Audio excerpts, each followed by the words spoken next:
istrinya baik, anaknya pasti baik. Betul. Tapi kalau suami baik, anak belum tentu baik. Betul. Kita ulang sekali lagi, bisa? Kalau istri baik, anak pasti baik. Tapi kalau suami baik, anak belum tentu baik.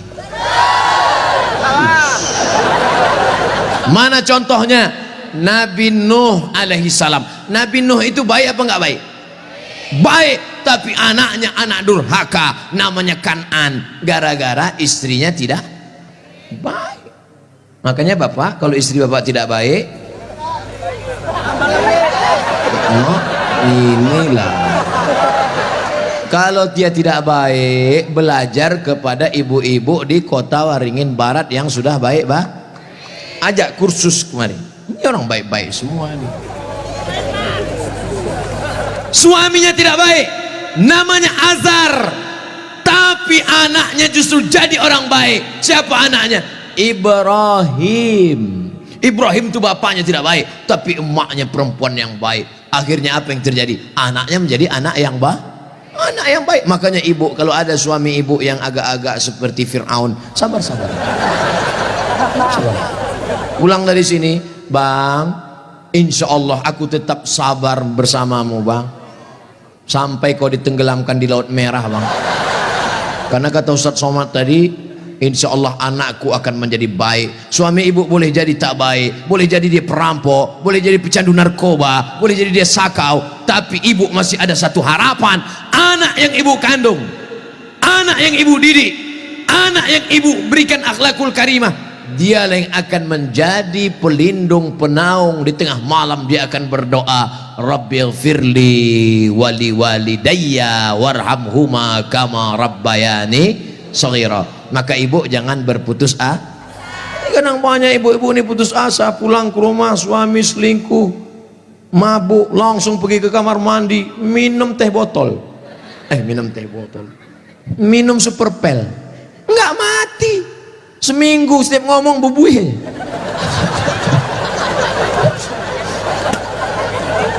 Ibu harus tegar, ibu harus kuat, ibu ada harapan. Harapan ibu siapa? Anakku akan jadi polisi, amin. Anakku akan jadi tentara, amin. Ibu sekolahkan saja anak ibu sesuai bakatnya. Perhatikan anak ini bakat. Anak saya suka main layang-layang, berarti jadi pilot helikopter. Anakku suka mandi hujan, angkatan laut. Anakku suka ngembus-ngembus semprit, dua kemungkinan, bisa jadi polisi razia, bisa jadi wasit sepak bola. Yang parkir jangan. Ibu jangan sebut tukang parkir, karena pada dasarnya kita semua ini adalah tukang parkir. Kita ini semua tukang parkir. Tirulah iman tukang parkir. Mobil mewah harga 2 miliar. Mundur betul parkir. Setelah begitu diambil mobil ini, adakah tukang parkir yang marah? Gak ada. Ada nggak tukang parkir ngamuk-ngamuk? Kenapa mobil ini diambil? Saya sudah menjaganya 2 jam. Gak ada. Kalaupun ada berarti gila. Kita itu juga di dunia ini sama seperti iman tukang parkir. Mobil itu titipan, rumah itu titipan, anak itu titipan, kebun itu titipan. Kita hanya menjaganya di dunia, dan setelah itu kita akan mati. Ada yang punya kita? Tidak. Makanya bapak, berapa banyak bapak ketika istrinya meninggal, dia nggak ada nangis. Pas ditanya, bapak nggak nangis? Titipan Pak Ustadz. Ustadz ini ceramah nggak enak, pas giliran mati istri aja. Oke, sekarang kita balik. Berapa banyak ibu-ibu yang imannya sudah mantap, dia menganggap ini semua titipan, hilang tidak apa-apa, meninggal suaminya, dia tegar. Ibu nggak nangis, titipan Pak. Tapi ada satu ibu menangis, papa, jangan kau tinggalkan mama sendiri, Pak. Pas ditanya sama tetangga, ibu nangis kenapa? Warisan dikit. Tapi itu tidak ada di Kobar, jauh di sana, jauh di pinggiran-pinggiran Pangkalan Bun. Yang di sini semuanya baik-baik, betul? Ibu menerima mereka bukan karena hartanya, tapi karena mereka mampu membimbing ibu dan anak-anak mencari ridho Allah Subhanahu wa taala. Ibu yang malam ini datang menggendong anak, ibu yang malam ini datang menyusukan anak, insya Allah anak itu yang nanti akan menjadi pemimpin bangsa di masa ini. Makanya ibu sabar-sabar. Berapa kali ibu diusir dari majelis karena anaknya menangis, betul? Mau akad nikah, aku nikahkan engkau dengan anakku dengan mahar seperangkat alat sholat.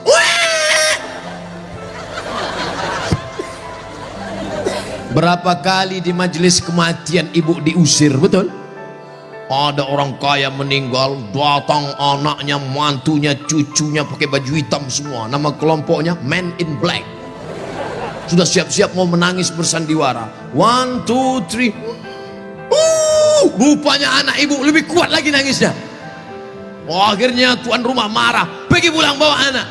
Berapa banyak ibu yang malu di depan orang banyak karena anaknya ingin naik mobil tetangga yang lebih mewah, lebih mahal.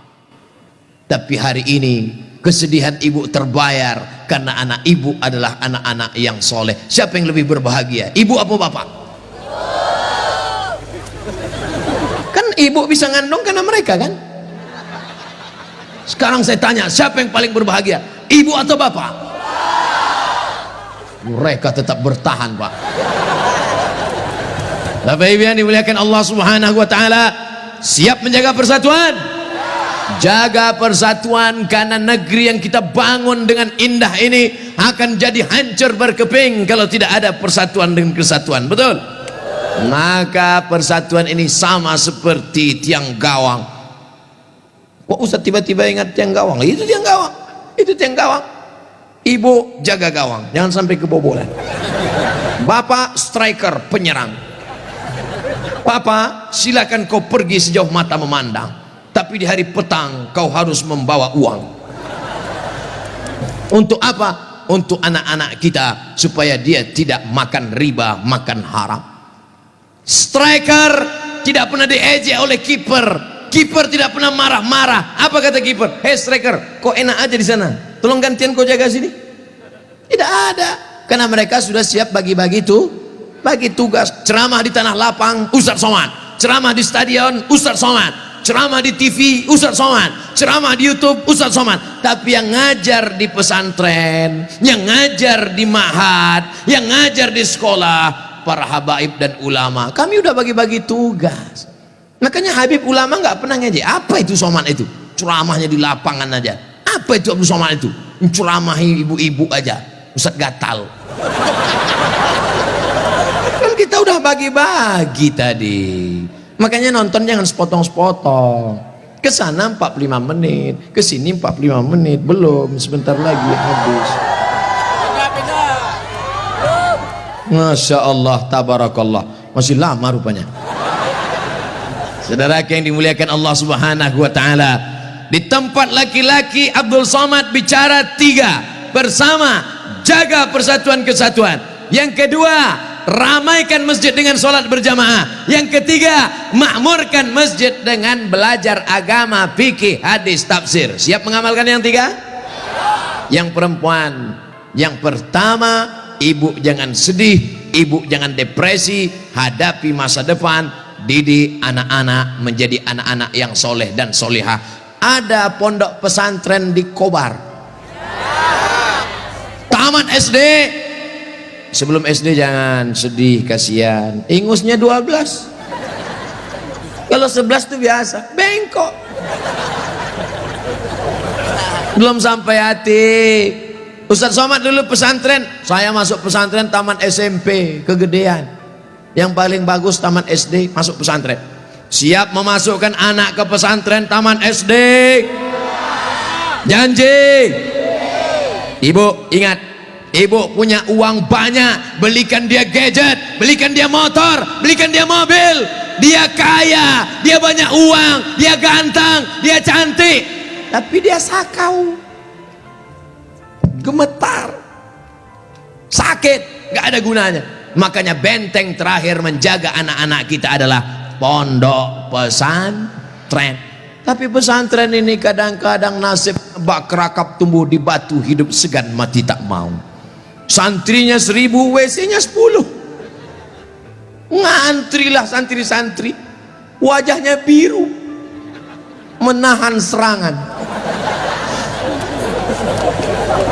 Maka ceramah saya di Palembang, Ustadz Abdul Somad, saksikan hari ini sumbangan 52 unit.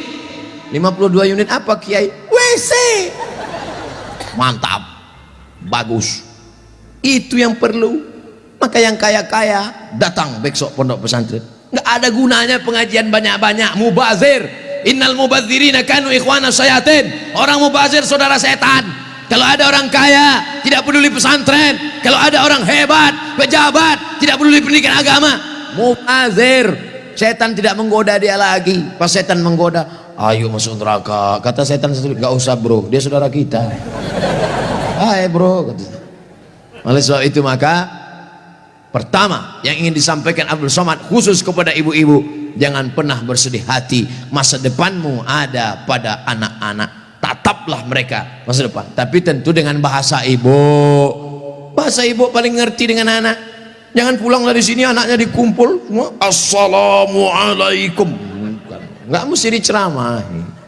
Ibu usap kepalanya, ibu tiup-tiup, kau akan menjadi pemimpin masa depan nak. Doa ibu luar biasa. Ibu kalau marah sama dia jangan panggil dia setan. Setan, tuyul, jangan panggil dia calon bupati kota Waringin Barat. Gitu cara manggilnya. Calon anggota DPD. Gitu.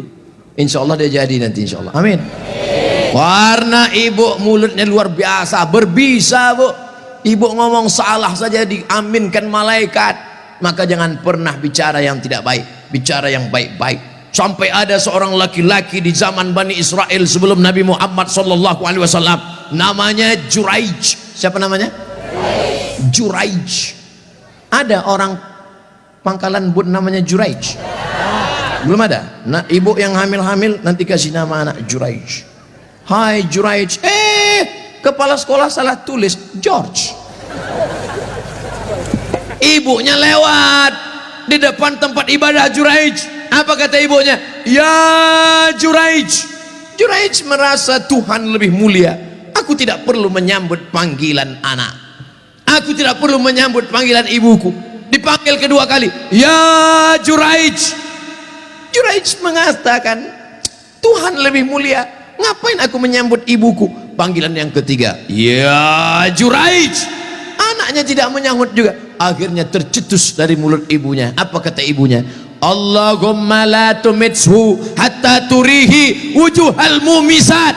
Jangan matikan Juraij sebelum matanya melihat wanita tuna susila. Mohon maaf, perempuan tidak baik, PSK, WTS, entah apa lagi namanya. Dikabulkan Allah. Tidak lama setelah itu ternyata ada seorang perempuan pengembala kambing,